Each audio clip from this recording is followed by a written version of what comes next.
जैसे जो किसान के हम देखते हैं कि धमधा क्षेत्र के किसान जो है टमाटर को सड़क पर फेंकते हैं। अगर उनके पास या फिर उनके क्षेत्र में पल्पिंग यूनिट हो, इस तरह की यूनिट हो, तो शायद उस सड़क पे फेंकने की जरूरत नहीं पड़ेगी। हाँ बिल्कुल, अगर पल्पिंग यूनिट कहीं पे भी होगी जी, तो सड़क पे फेंकने की नौबत नहीं आएगी। चाहे वो टमाटर की हो, चाहे सीताफल की हो, चाहे कोई भी फसल की हो। कोई भी फसल। ये 6 टन का हमारा फ्रीजर है। 6 टन का फ्रीजर है? हाँ हाँ बिल्कुल बिल्कुल। तो काफी चील्ड है। हाँ, ये आप देखेंगे कितना अंदर से ये बर्फ आ रही है, बर्फ की हवाएं आ रही हैं जी। और इस तरीके से फिर ये इसी में ये सीताफल के अंदर के जो वो रहते हैं वो है पल्प है। हाँ हाँ हाँ बिल्कुल बिल्कुल, वही पल्प है। इसका एक सिस्टम है कि जैसे ही आप इसको पल्पिंग करेंगे जी, पल्पिंग करने के बाद आपको आधे घंटे के अंदर अंदर इसको -20 डिग्री पे ले जाना रहता है जी, -20 डिग्री। अगर आप -20 डिग्री नहीं ले गए तो आपका ये पल्प का कलर चेंज हो जाएगा और पल्प आपका खराब हो जाएगा। नमस्कार, जय जवाहर, जय छत्तीसगढ़। और किसान भाई, इस वीडियो को आखिरी तक जरूर देखिए। ये वीडियो आपके कितने काम आने वाला है ये आपको आखिरी में पता चलेगा। और ये है छत्तीसगढ़ और दुर्ग की इकलौती सीताफल पल्पिंग यूनिट। यहाँ पे सीताफल को पल्प करके अन्य बड़े शहरों में भेजा जाता है। और हम मौजूद हैं, सीताफल की सबसे बड़ी खेती होती है जिस जगह में, वो जगह है धमधा के पास में, धौरा भाठा और ठेंगा भाट SJ फर्म। और हमारे साथ है अनिल शर्मा जी, जो इसके फर्म के डायरेक्टर हैं और उन्नतशील, प्रगतिशील और इंटरनेशनल किसान आप कह सकते हैं। शर्मा जी, जय जवाहर। मैंने जो कहा कि ये छत्तीसगढ़ और दुर्ग जिले की इकलौती पल्पिंग यूनिट है जहाँ पे सीताफल की खेती पल्प किया जाता है और उसे बड़े शहरों में भेजा जाता है, उसके बारे में बताइए। पल्प क्या होता है ये भी बताइए। देखिए, पल्प जो हमारा कोई भी फ्रूट रहता है उसके अंदर जो उसका मटेरियल जो रहता है अंदर वाला, उसको हम पल्प कहते हैं जी। तो ये सीताफल है, कस्टर्ड एप्पल जिसको हम बोलते हैं। सीताफल का हमारे पास SJ फार्म में, ये एशिया का सबसे बड़ा फार्म है, 180 एकड़ में सीताफल है जी। तो पल्प जो किसान पल्पिंग करना सीख गया, प्रोसेसिंग करना सीख गया, तो उसको 2 पैसे अच्छे बच जाते हैं। उसका रीजन ये है कि सीताफल का विशेषकर प्रोसेसिंग करना बहुत अनिवार्य है जी। क्योंकि सीताफल 1-1.5 महीने की फसल होती है जी। और ये तुरंत इसकी सेल्फ लाइफ कम होती है। ये होती है नवंबर दिसंबर में, ठंड के वक्त में। हाँ, ठंड के वक्त में आती है, दीपावली के आसपास का समय रहता है इसका। लेकिन अगर आपने किसी कारण से 2 दिन लेबर नहीं आई, किसी कारण से 2 दिन मंडी में आपका भाव डाउन हो गया, आपका 30 रुपए केजी बिक रहा है और आपका 10 रुपए केजी हो गया, तो आपको बेचना मजबूरी हो जाएगी, क्योंकि ये 2 दिन भी सेल्फ लाइफ नहीं है इसकी।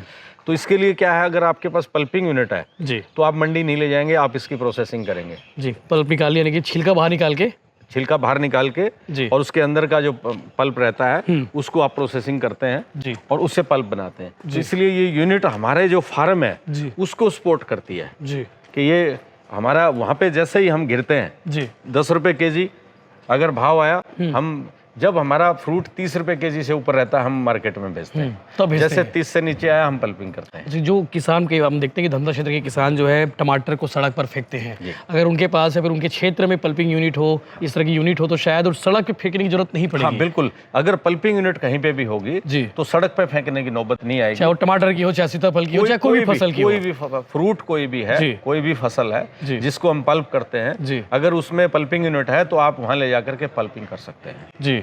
तो ये इससे सर मतलब ये भी है कि ये पल्पिंग से ज़्यादा फायदा होता होगा, ज़्यादा रेट मिलता होगा, कितना रेट मिलता है? देखिए, पल्पिंग में क्या होता है, जैसे मैंने मार्केट में सीताफल हमने सेल किया जी, डायरेक्ट फ्रूट को सेल किया, अगर मुझे वहाँ पे 30 रुपए का भाव मिलना चाहिए था, तो मुझे वो पल्प करने पे 30 रुपए का तो वो मिल गया, इसके अलावा हमने जो प्रोसेसिंग का खर्चा लगाया वो मिल गया, उसके ऊपर कुछ प्रॉफिट मिल गया जी। तो हमारी फसल का दाम भी मिल गया, हमारा खर्चा भी निकल गया और हम परेशान भी नहीं हुए और हमें कुछ प्रॉफिट भी हो गया। ये इसका फायदा है पल्प का। ये पल्पिंग का फायदा जी। तो सर दिन भर में कितना कर लेते हैं, कितना मतलब दिन का, महीने का क्या टारगेट है इसका? देखिए, इसमें हमारा टारगेट ये पूरे साल में नहीं होता है, सिर्फ 1 महीना जब आपका सीताफल रहता है तभी चालू होता है। तो इसके लिए हमने उसी समय पे इसकी पल्पिंग करते हैं। हाँ, स्टोरेज हम साल भर कर सकते हैं, उसके लिए हमें इलेक्ट्रिक की बैकअप रखनी होती है, जनरेटर रखना रहता है, बड़ा फ्रीजर रखना पड़ता है, क्योंकि इसका एक सिस्टम है कि जैसे ही आप इसको पल्पिंग करेंगे जी, पल्पिंग करने के बाद आपको आधे घंटे के अंदर अंदर इसको -20 डिग्री पे ले जाना रहता है जी, -20 डिग्री। अगर आप -20 डिग्री नहीं ले गए तो आपका ये पल्प का कलर चेंज हो जाएगा और पल्प आपका खराब हो जाएगा। अच्छा, इसलिए टेम्परेचर मेंटेन करना बहुत जरूरी है। हाँ बिल्कुल बिल्कुल। इसमें ये जैसे ये मशीनें हैं जी, ये हमने पैक करके रखी हुई हैं, अभी नवंबर दिसंबर खोलेंगे। हाँ, ये नवंबर दिसंबर में खोलेंगे।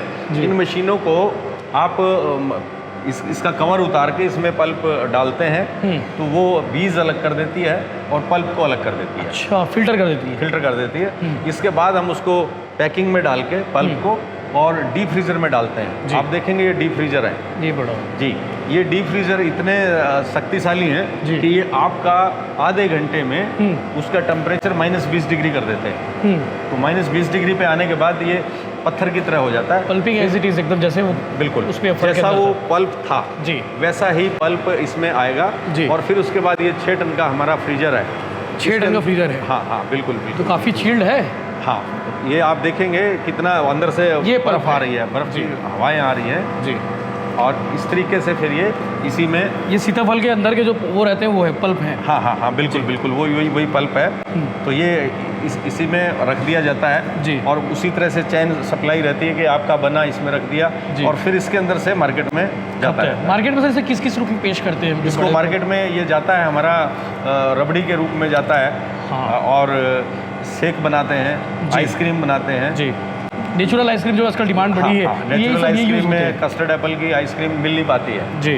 तो इस तरह से ये महाराष्ट्र में भी होता है और यहाँ पे भी होता है जी। बाकी सर पैकेट की बात करिए, पैकेट कितने का होगा ये 1 kg का पैकेट है। 1 किलो का है जी। और कितने का आता है ये 1 kg का लगभग 250 रुपये के आसपास का रेट रहता है। और एक किलो में कितने सीताफल का पल्प यूज़ होता है इसमें? इसमें लगभग 3 kg 3.5 kg के करीब रहता है। अच्छा, पल्प निकलता है, बाकी छिलका हो जाता है बड़ा।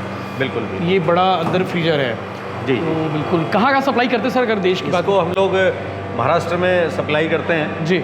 और आपके रायपुर में जाता है, दुर्ग में जाता है जी, दिल्ली भी जाता है जी। तो अलग अलग जगह पे इसकी सप्लाई होती है। बिल्कुल, जो आइसक्रीम वाले हैं वो यूज़ करते हैं इसको ले जाकर। आइसक्रीम वाले यूज़ करते हैं जी जी जी। ठीक है, तो आपने देखा कि सीताफल का जो पल्पिंग सेंटर है किस तरह से काम करता है और काम मशीन जब चालू होती तो हम वो अच्छे से दिखाते जब दिसंबर के महीने में आते या फिर नवंबर के महीने में आते।